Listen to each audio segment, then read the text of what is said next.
وَلَقَدْ يَسَّرْنَا الْقُرْآنَ لِلذِّكْرِ فَهَلْ مِن مُّدَّكِرٍ۔ واجب الاحترام برادران اسلام، گزشتہ جمعہ سے سورۃ الکوثر کے معارف اور فضائل کا بیان شروع کیا تھا۔ لفظ کوثر کے چند معانی کا بیان ہو چکا ہے۔ چند معانی کا بیان آنے والے جمعوں میں ہوگا۔ آج کے جمعہ کے بیان میں لفظ کوثر کا ایک اہم معنی ذکر کرنا چاہوں گا، اور وہ معنی رفعت ذکر ہے، رفعت ذکر مصطفیٰ۔ مطلب یہ ہے، اللہ تعالیٰ نے فرمایا اِنَّا أَعْطَيْنَاكَ الْكَوْثَرَ، کہ اے حبیب ہم نے آپ کے ذکر کو رفعت اور بلندی عطا کی، آپ کے تذکرہ اور یاد کو عام کر دیا، اس قدر عام کیا۔ اہل علم نے لکھا ہے عالم چار ہیں۔ سب سے پہلے عالم ارواح ہے، دوسرے نمبر پر عالم دنیا ہے، تیسرے نمبر پر عالم برزخ ہے، چوتھے نمبر پر عالم آخرت ہے۔ کوئی عالم نبی کے ذکر سے خالی نہیں ہے۔ دنیا میں جب کسی شخصیت کے حالات کو قلم بند کیا جانے لگے، اس کی سوانح عمری اور سیرت و کردار پر کوئی مجموعہ ترتیب دیا جانے لگے، تو ذکر کی ابتدا ولادت سے ہوتی ہے، اور اس شخصیت کے ذکر کی انتہا وفات پہ ہو جاتی ہے۔ جناب نبی کریم صلی اللہ علیہ وسلم کی عظمت اور شان یہ ہے، آپ کے ذکر کی ابتدا آپ کی ولادت نہیں ہے، ذکر مصطفیٰ کی ابتدا عالم ارواح سے ہوتی ہے، اور انتہا وفات پر نہیں ہوتی، بلکہ آپ کے حالات کا تسلسل جنت الفردوس تک جاتا ہے۔ اللہ تعالیٰ نے آپ کے ذکر کو اس قدر عام کیا کہ عالم ارواح میں اللہ نے دو بڑے اجتماع کیے۔ میدان عرفات میں ایک میں عمومی مجمع تھا، ایک میں خصوصی مجمع تھا۔ عمومی مجمع میں اللہ نے اپنی ربوبیت کا عہد لیا، جسے عہد الست کہتے ہیں، اور دوسرا مجمع خصوصی تھا، اس میں فقط انبیاء کی ارواح تھی، غیر انبیاء نہیں تھے۔ اللہ نے انبیاء کرام علیہم السلام سے خاتم النبیین رحمت للعالمین جناب محمد مصطفیٰ صلی اللہ علیہ وسلم کے بارے میں عہد لیا کہ میں تمہیں اس شرط پر نبوت اور کتاب و حکمت دیتا ہوں کہ جب آخری رسول آئے گا تو تم سب اس پر ضرور بالضرور ایمان بھی لاؤ گے، اس کی مدد اور نصرت بھی کرو گے۔ کیا تمہیں اس شرط پر کہ تم احمد مرسل پر، آخری رسول پر ضرور ایمان لاؤ گے، نصرت کرو گے، یہ عہدہ اور منصب قبول ہے؟ سب نے اقرار کیا۔ اللہ تعالیٰ نے پھر انہیں یہ منصب عطا فرمایا۔ یہ عالم دنیا کی بات نہیں ہے، عالم آخرت کی بات ہے۔ تو آپ کے ذکر کا مبتدا عالم ارواح ہے۔ اللہ نے انبیاء کو حضور صلی اللہ علیہ وسلم کے بارے میں دو باتوں کا پابند بنایا۔ ایک حضور پر ایمان لانے کا، ایمان وہ اسی وقت لے آئے، البتہ اس کا کامل اظہار بشارتیں دے کر کیا، اپنے اپنے زمانہ حیات میں حضور کی آمد کی اطلاع دے کر کیا، اور پھر شب معراج سب نے حضور کے پیچھے نماز پڑھ کے اس کی عملی توثیق کی۔ یہ حضور صلی اللہ علیہ وسلم کا امتیاز ہے کہ آپ صلی اللہ علیہ وسلم پر امت کو ہی ایمان لانے کا مکلف نہیں بنایا گیا، بلکہ انبیاء کو بھی حضور پر ایمان لانے کا مکلف بنایا گیا۔ گویا امتوں کی نجات انبیاء پر ایمان لانے سے ہوگی، اور انبیاء کی نجات محمد مصطفیٰ صلی اللہ علیہ وسلم پر ایمان لانے سے ہوگی۔ نبیوں کا کلمہ امتوں نے پڑھا اور حضور کا کلمہ نبوتوں نے پڑھا۔ لَتُؤْمِنُنَّ بِهِ وَلَتَنْصُرُنَّهُ، نصرت، انبیاء کا بشارتیں دینا، حضور کے آنے سے پہلے لوگوں کو آپ پر ایمان لانے کے لیے تیار کرنا، انتظار میں بٹھا دینا، یہ بھی حضور کی نصرت ہے۔ لیکن اللہ تعالیٰ نے اس کی عملی توثیق کے لیے حضرت عیسیٰ علیہ السلام کو زندہ آسمانوں پر اٹھا لیا۔ یہ اہل سنت والجماعت کے متفقہ عقائد میں سے ہے۔ حضرت عیسیٰ علیہ السلام کا رفع الی السماء، پھر ان کا آسمان سے زمین کی طرف نزول ہونا، یہ قیامت کی 6 بڑی علامات میں سے ہے۔ حضرت عیسیٰ علیہ السلام آئیں گے، اپنی شریعت پر عمل نہیں کریں گے، حضور صلی اللہ علیہ وسلم کی شریعت کا اتباع کریں گے، اسی کی دعوت دیں گے۔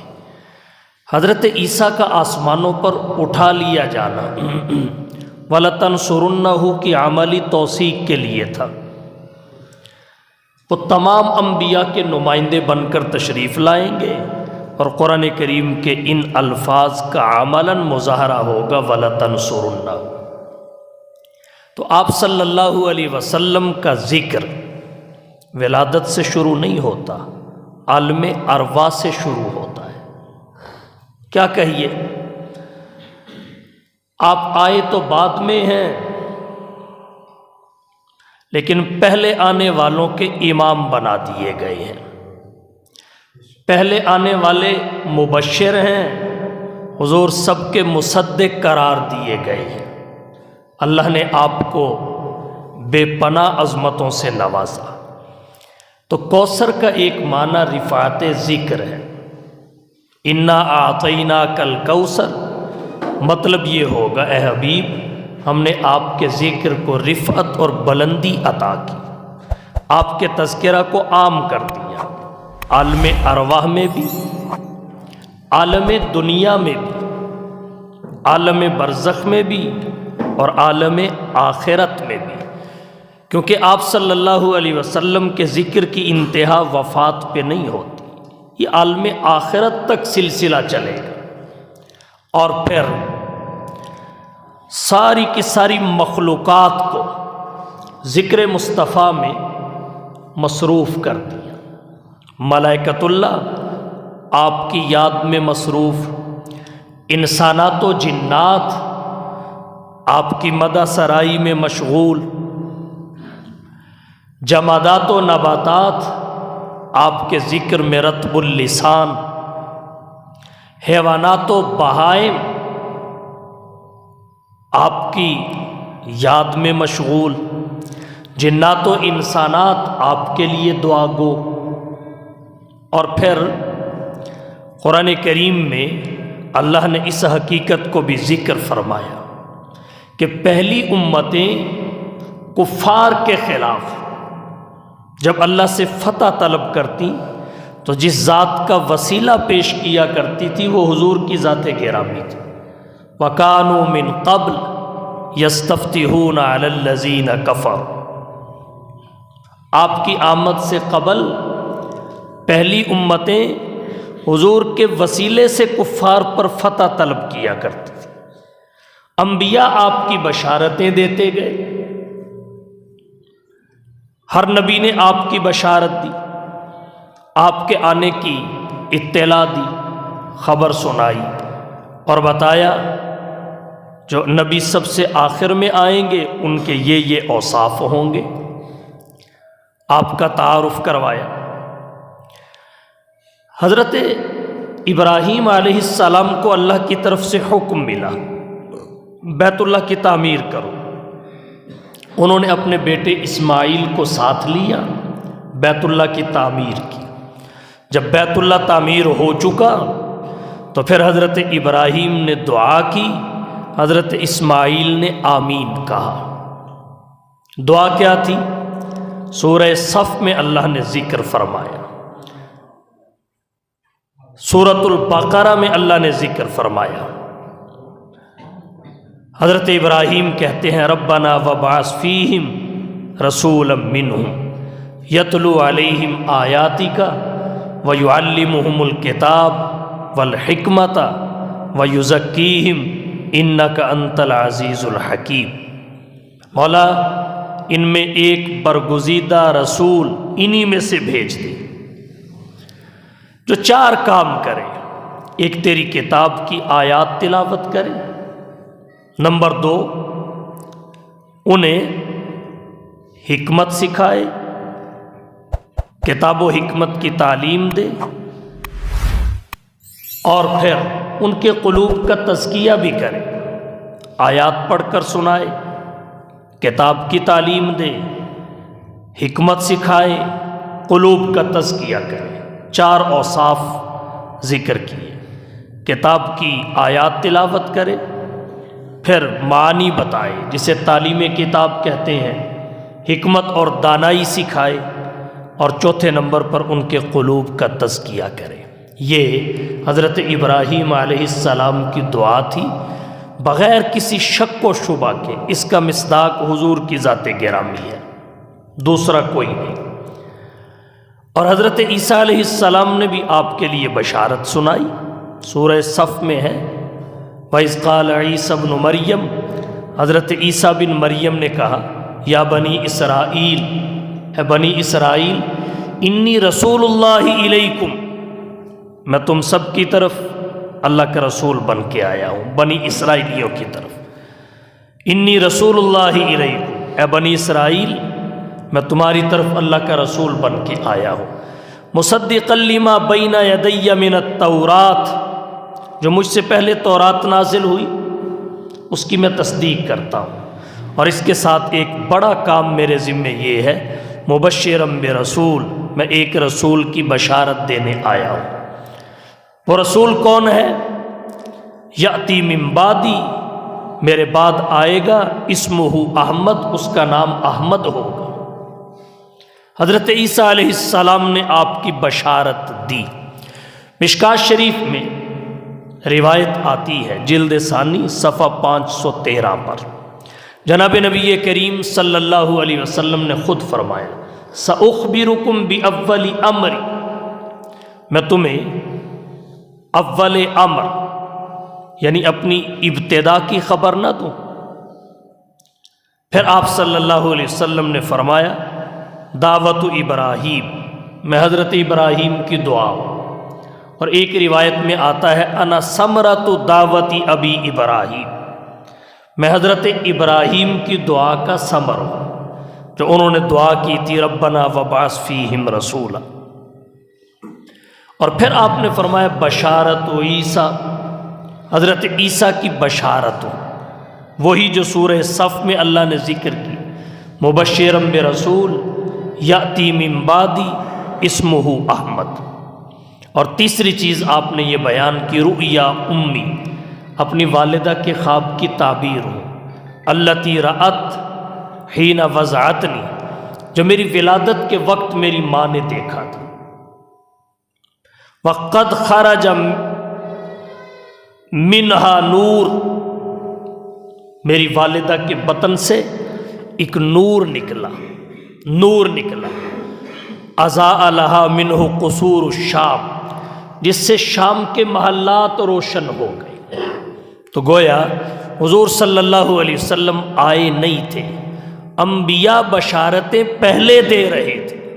یہ آپ کے ذکر کی رفعت ہے جس کے اظہار کے لیے فرمایا انا اعطیناک الکوثر۔ پھر کوئی کتاب ایسی اللہ نے نازل نہیں فرمائی جس نے حضور کا تذکرہ نہ کیا ہو، آپ کے اوصاف کا بیان نہ کیا ہو، آپ کے کمالات کو ذکر نہ کیا ہو۔ کوئی کتاب ایسی نہیں ہے۔ اللہ قرآن میں کہتے ہیں الذین یتبعون الرسول النبی الامی الذی یجدونہ مکتوبا عندہم فی التوراۃ والانجیل، وہ لوگ جو رسول کی اتباع کرتے ہیں۔ کون رسول؟ جو نبی امی ہے، الذی یجدونہ مکتوبا عندہم فی التوراۃ والانجیل، جس کا تذکرہ علماء یہود و نصارہ اپنے پاس تورات اور انجیل میں بھی پاتے ہیں۔ وہ نبی امی جس کے تذکرہ کو تورات و انجیل میں پرو دیا گیا، یأمرہم بالمعروف، وہ نیکی کا حکم کرتا ہے، وینہاہم عن المنکر، منکر اور برائی سے روکتا ہے، یحل لہم الطیبات، پاکیزہ چیزوں کی حلت بتاتا ہے، یحرم علیہم الخبائث، خبائث کو لوگوں پر حرام قرار دیتا ہے، وَيَضَعُ عَنْهُمْ إِصْرَهُمْ وَالْأَغْلَالَ الَّتِي كَانَتْ عَلَيْهِمْ، اور ان کے اوپر جو بوجھ اور توق ہے جن میں وہ جکڑے ہوئے ہیں ان کو اٹھا دیتا ہے۔ فَالَّذِينَ آمَنُوا بِهِ، وہ لوگ جو اس پر ایمان لائے، وَعَزَّرُوهُ، اس کی تعظیم کی، وَنَصَرُوهُ، اس کی نصرت کی، اولئک ھم المفلحون، یہی لوگ کامیاب ہیں۔ تو اللہ تعالیٰ نے قرآن کریم میں بتایا کہ تورات و انجیل میں حضور کا ذکر ہے، اور اللہ نے تو یہاں تک فرمایا کہ آپ کا ہی نہیں بلکہ آپ کے اصحاب کا بھی ہے۔ ذالک مثلہم فی التوراۃ ومثلہم فی الانجیل کزرع اخرج شطأہ، اگر حضور کے لیے قرآن کریم میں الذین یتبعون الرسول النبی الامی الذی یجدونہ مکتوبا فرمایا، تو آپ کے اصحاب کے لیے ذالک مثلہم فی التوراۃ ومثلہم فی الانجیل فرمایا۔ آپ کے تذکرہ سے بھر دیا گیا تورات و انجیل کو۔ مشکات شریف کی ایک حدیث ہے، اس میں حضرت انس کی روایت ہے، مشکات میں حضرت انس کی روایت ہے، جناب نبی کریم صلی اللہ علیہ وسلم ایک یہودی بچے کی عیادت کے لیے گئے۔ یہودی بچہ تھا، آپ کی خدمت میں آیا جایا کرتا تھا، مانوس تھا یہودی، بیمار ہوا، مرض الوفات میں مبتلا تھا۔ اللہ کے نبی صلی اللہ علیہ وسلم کو اطلاع ملی، حضور اس کی عیادت کے لیے تشریف لے گئے۔ یہ ہے آپ کا اخلاق، آپ عیادت کے لیے تشریف لے گئے۔ جب آپ وہاں جا کر عیادت کرنے لگے اس بچے کے سرہانے اس کا باپ بیٹھا تھا، باپ بھی یہودی تھا۔ تو آپ صلی اللہ علیہ وسلم نے اس یہودی سے کہا جو بچے کا والد تھا، میں تجھے اللہ کی قسم دے کے کہتا ہوں۔ کون اللہ؟ بالذی انزل التوراۃ علی موسیٰ، جس نے حضرت موسیٰ پر تورات کو نازل کیا۔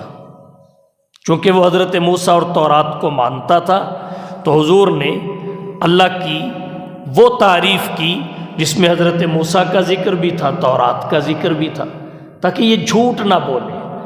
لیکن یہودی ہو اور جھوٹ نہ بولے، یہ کیسے ہو سکتا ہے؟ حضور نے فرمایا تجھے اس اللہ کی قسم دے کے پوچھتا ہوں، بالذی انزل التوراۃ علی موسیٰ هل تجد فی التوراۃ نعتی و صفتی و مخرجی، کیا تو تورات میں میری نعت، میرے اوصاف، میری بعثت کے ذکر کو دیکھتا ہے؟ کیا تورات میں میری تعریف، میری صفات، میری بعثت، رسالت کا تذکرہ موجود ہے؟ مشکات کی حدیث ہے، یہودی نے کہا لا۔ جیسے ہی اس کی زبان سے لا نکلا تو بچہ موت و حیات کی کشمکش میں تھا۔ حدیث شریف میں آتا ہے قال الفتى، بول اٹھا، کہنے لگا بلا واللہ یا رسول اللہ، کیوں نہیں اللہ کی قسم ہے اللہ کے رسول ہے، انا نجد لک فی التوراۃ نعتک و صفتک و مخرجک، ہم تورات میں آپ کی تعریف کو پاتے ہیں، آپ کے اوصاف و کمالات کا ذکر دیکھتے ہیں، آپ کی بعثت کا تذکرہ بھی موجود ہے۔ اتنے کہنے کی دیر تھی، اس بچے کا انتقال ہو گیا، روح قفس انصری سے پرواز کر گئی۔ اللہ کے نبی صلی اللہ علیہ وسلم نے صحابہ کو کہا، صاحب مشکات نے لکھا فقال النبی صلی اللہ علیہ وسلم لاصحابہ اقیموا ھذا من عند راسہ، کہ اس کے والد کو اس کے سرہانے سے اٹھا دو، اس کے والد کو اس کے سرہانے سے اٹھا دو، ولو اخاکم، اور تم خود اپنے بھائی کے ولی بن جاؤ، اس کی تجہیز و تکفین کا انتظام کرو، اس لیے کہ یہ بچہ جب دنیا سے جانے لگا تو اس نے کلمہ شہادت پڑھ لیا تھا، اس نے کہا انا نجد لک فی التوراۃ نعتک و صفتک و مخرجک اشہد انک رسول اللہ، اشہد ان لا الہ الا اللہ و اشہد انک رسول اللہ۔ جیسے ہی اس نے شہادت کا کلمہ پڑھا، اس کی روح قفس انصری سے پرواز کر گئی۔ حضور نے کہا اب یہ بچہ ان کے کھاتے میں نہیں ہے، یہ مسلمانوں کے کھاتے میں ہے، اس کی تجہیز و تکفین کا انتظام مسلمان کریں گے۔ یہ ہے نبی کے ذکر کی رفعت۔ اور حکیم الامت مجدد الملت حضرت مولانا اشرف علی صاحب تھانوی رحمہ اللہ کی کتاب ہے نشر الطیب فی ذکر النبی الحبیب۔ حضرت تھانوی رحمہ اللہ نے نشر الطیب میں ولادت شریف کے وقت کے حالات میں کچھ روایات ذکر کی ہیں، ان میں 6 اور 7 نمبر کی جو روایت ہے اس میں حضور صلی اللہ علیہ وسلم کی ولادت کے حوالہ سے ایک واقعہ ذکر کیا گیا۔ میں ان دونوں روایات کا خلاصہ آپ کی توجہ کی نظر کرتا ہوں۔ ایک روایت حضرت حسان بن ثابت سے ہے جو 6 ہے، اور 7ویں حضرت عائشہ رضی اللہ تعالی عنہا سے ہے۔ حضرت حسان بن ثابت کہتے ہیں میں 7-8 سال کا تھا، زیادہ عمر نہیں تھی، 7-8 سال کا تھا، بات کو سمجھتا تھا۔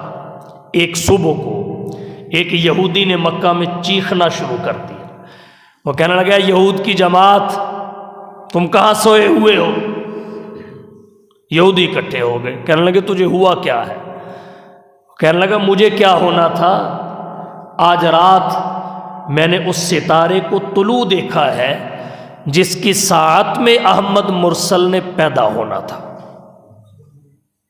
آج رات میں نے اس ستارے کو طلوع دیکھا ہے جس کی ساعت میں احمد مرسل نے پیدا ہونا تھا۔ ان کے پاس یہ معلومات کہاں سے تھی؟ اس لیے کہ حضور کا تذکرہ اللہ نے پہلی کتابوں میں کیا تھا، اور پہلی کتابوں کی بنا پر وہ اس ساری حقیقت کو جانتے تھے۔ اور جو اگلی روایت ہے اس میں یہ ہے کہ پھر وہ قریشیوں کے پاس چلا آئے، قریشیوں کے پاس، اور چیخو پکار کرنے لگا، اے قریش! سارے قریش اکٹھے ہو گئے کہ آج شب تم میں سے کسی کے ہاں کوئی بچہ تو پیدا نہیں ہوا؟ وہ کہنے لگے ہمارے تو علم میں نہیں ہے۔ کہا جا کر تحقیق کرو، آج شب اس امت کا نبی پیدا ہوا ہے، آج شب اس امت کا نبی پیدا ہوا ہے، دیکھو کوئی بچہ اگر پیدا ہوا ہو۔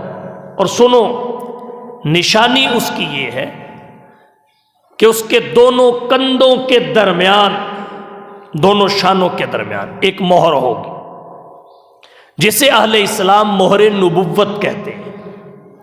جب یہ بات اس یہودی نے کہی تو قریشی معلوم کرنے چلے گئے، کسی کے ہاں کوئی بچہ پیدا ہوا، مکہ کی آبادی زیادہ نہیں تھی، جلدی پتہ چل گیا کہ عبداللہ کے گھر یتیم بچہ پیدا ہوا ہے، عبد المطلب کے ہاں پوتا پیدا ہوا ہے۔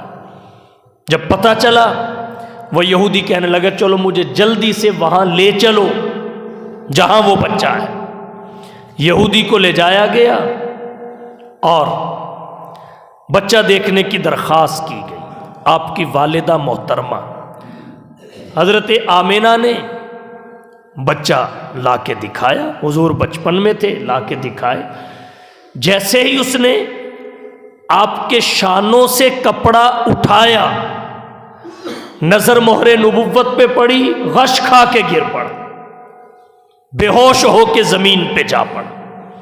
بڑی دیر کے بعد جب اسے ہوش آیا تو اس نے ایک بات یہودیوں کو کہی، ایک قریشیوں کو کہی، دو باتیں کہی۔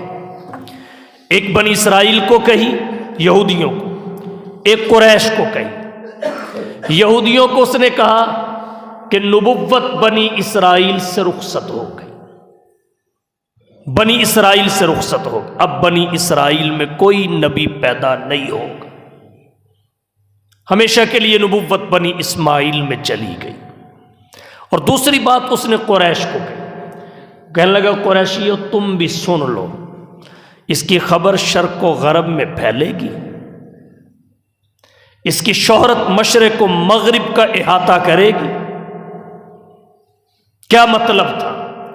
یہ عرب و عجم پہ غالب آئے گا، یہ عرب و عجم پہ غالب آئے گا۔ آپ صلی اللہ علیہ وسلم کے بارے میں یہ باتیں یہودی کس بنیاد پہ کہہ رہا ہے؟ اس بنیاد پہ حضور تو پیدا ہوئے ہیں، آپ نے اعلان نبوت نہیں فرمایا، آپ پر کتاب اور وحی ابھی تک نازل نہیں ہوئی، یہودی آپ کے منتظر بھی تھے، اور انہیں یہ بھی خبر ہو گئی کہ اس شب کو احمد مرسل کی ولادت ہو چکی ہے۔ انہوں نے یہ بات لوگوں کو بھی بتائی، کس بنیاد پر؟ اس لیے کہ انا اعطیناک الکوثر، اے حبیب ہم نے آپ کو کوثر یعنی ذکر کی ایسی رفعت عطا کی کہ تو دنیا میں بعد میں آئے گا اور تیرے ذکر کے ڈنکے تیرے آنے سے پہلے بج رہے ہو، تو دنیا میں بعد میں آئے گا، تیرے انتظار میں کائنات پہلے سے بیٹھی ہو، تو دنیا میں بعد میں آئے گا، تیرا راستہ لوگ پہلے سے تک رہے ہوں گے کہ کائنات کا مسیحا کب آتا ہے، کائنات کا مسیحا کب آتا ہے۔ تو یہ ہے آپ کے ذکر کی رفعت۔ اور پھر قرآن کریم تو ہے ہی سارا آپ کا ذکر ہے، اللہ قرآن میں کہتے ہیں وَإِنَّهُ لِذِكْرِكَ وَلِقَوْمِكَ، یہ قرآن آپ کے ذکر کے لیے ہے، آپ کی قوم کے ذکر کے لیے ہے، اور قوم کے ذکر کے لیے آپ کی نسبت کی وجہ سے۔ اِنَّا أَعْطَيْنَاكَ الْكَوْثَرَ، اے حبیب ہم نے آپ کو کوثر کی شکل میں ذکر کی رفعت عطا کی۔ ام المومنین حضرت عائشہ رضی اللہ تعالی عنہا فرماتی ہیں کان خلقہ القرآن، سارا قرآن آپ کا اخلاق ہے، آپ کی سیرت ہے، کردار ہے۔ اور پھر یہاں ایک بات اور عرض کرتا چلوں، ذکر مصطفیٰ کی رفعت، یہ کوثر کا معنی ہے۔ اللہ نے آپ کے ذکر کو کیسے رفعت عطا کی؟ دنیا میں بڑی بڑی شخصیات آتی رہیں جن کے بارے میں، مختلف شخصیات کے بارے میں کتابیں لکھی گئیں، ان کتابوں میں ان کا تذکرہ کیا گیا، ان کتابوں کو ان کے ذکر سے موسوم کیا گیا۔ اس کے بعد کیا ہوا؟ جب تک کتابوں میں ان کے تذکرے میسر آتے رہے، ان کا نام زندہ رہا۔ جب تک ان کے تذکرے کتابوں میں ملتے رہے، ان کا ذکر چلتا رہا۔ مرور زمانہ کی وجہ سے، دنوں اور راتوں کے گزرنے کی وجہ سے، جب وہ کتابیں میسر نہ آئیں تو ان کا ذکر پردہ اخفاء میں چلا گیا، پردہ اخفاء میں چلا گیا۔ کیوں؟ اس لیے کہ وہ مختلف شخصیتیں اپنے ذکر کے لیے مصنف اور تصنیف کی محتاج تھی، لکھنے والوں کی اور لکھی ہوئی کتابوں کی محتاج تھی۔ اللہ نے اپنے نبی کے ذکر کو رفعت عطا کی، کس طرح؟ نہ آپ کے ذکر کو کسی مصنف کا محتاج بننے دیا، نہ کسی مصنف کی تصنیف اور کتاب کا محتاج بننے دیا۔ اور کیوں؟ کیوں؟ اس لیے کہ محبوب خدا کا ہو اور ذکر کے لیے محتاج اوروں کا ہو، اللہ کی محبت کو یہ گوارا نہ ہو کہ محبوب میرا ہو اور اپنے ذکر میں محتاج اوروں کا ہو، اللہ کو یہ گوارا نہ ہو۔ تو اللہ نے نبی کے ذکر، نبی کے تذکرہ، نبی کے چرچا اور نبی کی شہرت کی ابدیت کے لیے خود قرآن اتار کر مصطفیٰ کا ذکر کیا۔ دنیا والوں کے تذکرے لوگ لکھے، اور حبیب تیرا ذکر میں خود کروں۔ اور جب اللہ نے مصطفیٰ کا ذکر کیا تو پھر ذکر مصطفیٰ کو ایسی رفعت ملی کہ یہ کسی مصنف اور اس کی تصنیف کا محتاج نہیں رہا۔ کسی کے ذکر کرنے سے ذکر مصطفیٰ کو اللہ نے ماورا کر دیا، بلکہ مصنفین اور ان کی تصانیف ذکر مصطفیٰ کی نسبت سے معتبر ہونے کی سند پانے لگے۔ ما ان مدحت محمدا بمقالتی ولکن مدحت مقالتی بمحمد، حضرت حسان نے فرمایا۔ یہاں ایک بات اور ذکر کرنا چاہوں گا، وہ یہ، انا اعطیناک الکوثر کا معنی، الکوثر کا معنی اگر رفعت ذکر مصطفیٰ کیا جائے تو یہ اللہ کی طرف سے ایک چیلنج ہے۔ انا اعطیناک الکوثر اللہ کی طرف سے ایک چیلنج ہے۔ وہ چیلنج کیا ہے؟ وہ چیلنج یہ ہے کہ میں نے آپ کو ذکر کی رفعت عطا کر دی، جیسا کہ سورہ الم نشرہ میں فرمایا۔ ان صورتوں میں حضور پر انعامات کا تذکرہ ہے، حضور پر کی جانے والی نعمتوں کا بیان ہے، سورہ الم نشرہ میں، سورۃ الضحیٰ میں، اسی طرح سورۃ الکوثر میں بھی۔ اللہ نے سورہ الم نشرہ میں 3 بڑے انعامات کا ذکر کیا، تفصیل میں پہلے جمعہ میں کسی موقع پہ ذکر کر چکا ہوں۔ ایک ان میں یہ ہے وَرَفَعْنَا لَكَ ذِكْرَكَ، اے حبیب ہم نے آپ کے لیے آپ کے ذکر کو بلند کر دیا۔ تو انا اعطیناک الکوثر میں اسی کا اعادہ ہے، نبی کو تسلی کے طور پہ، انا اعطیناک الکوثر، اے حبیب ہم نے آپ کو کوثر کی شکل میں ذکر کی رفعت عطا کر دی۔ یہ چیلنج اللہ کا کیسے بنے گا کہ اے حبیب ہم نے تیرے ذکر کو بلندی عطا کر دی، اب کوئی ہے جو تیرے ذکر کو دبا سکے؟ جس کو بلندی میں رب نے عطا کی اسے دبا کون سکتا ہے؟ نبی کے ذکر کو مٹا کون سکتا ہے؟ حضور کو بے نام و نشان کہنے والے تو مٹ گئے، لیکن ذکر مصطفیٰ کی رفعت کو نہیں مٹا سکے۔ یہ اللہ کی طرف سے ایک چیلنج ہے۔ کوئی ہے جو سامنے آئے ساری دنیا کا کفر، ساری دنیا کا طاغوت باطل حضور صلی اللہ علیہ وسلم کی توہین کو قانونی جواز فراہم کرنا چاہتا ہے، آزادی اظہار رائے کا سہارا لے کر آئے دن کبھی کوئی فلم ریلیز کر دی جاتی ہے، کبھی گستاخانہ خاکے شائع کر دیے جاتے ہیں، کبھی کسی بدبخت سے گستاخی کرا دی جاتی ہے، کچھ بھی کفر کر لے، ذکر مصطفیٰ کی رفعت اللہ تعالیٰ نے خود عطا کی، ذکر مصطفیٰ کو رفعت اللہ نے خود عطا کی۔ اب مٹانے والے ذکر مصطفیٰ کو مٹ جائیں گے، لیکن ذکر مصطفیٰ کی بلندی میں دن بدن اضافہ ہوتا چلا جائے گا۔ تو ایک معنی کوثر کا رفعت ذکر ہے، اللہ نے اپنے حبیب صلی اللہ علیہ وسلم کے ذکر کو اتنا اونچا کیا، اتنا اونچا کیا، اتنا اونچا کیا کہ ساری کائنات کے کافر اوپر تلے کھڑے ہو جائیں، ایک دوسرے کے کندھوں پہ چڑھ جائیں، ذکر مصطفیٰ کے عروج اور بلندی کو چھو بھی نہیں سکتے۔ اسے پست کرنا تو بڑے دور کی بات ہے۔ تو گویا ایک قسم کا چیلنج بھی ہے قرآن کریم کی سورۃ الکوثر کی اس آیت میں کہ آج تک اللہ کا یہ چیلنج برقرار ہے اور برقرار رہے گا۔ جسے اللہ بلند کرے اسے پست کوئی نہیں کر سکتا، جسے اللہ اٹھائے اسے بیٹھا کوئی نہیں سکتا، اور جسے اللہ گرائے اسے اٹھا کوئی نہیں سکتا۔ وآخر دعوانا ان الحمدللہ۔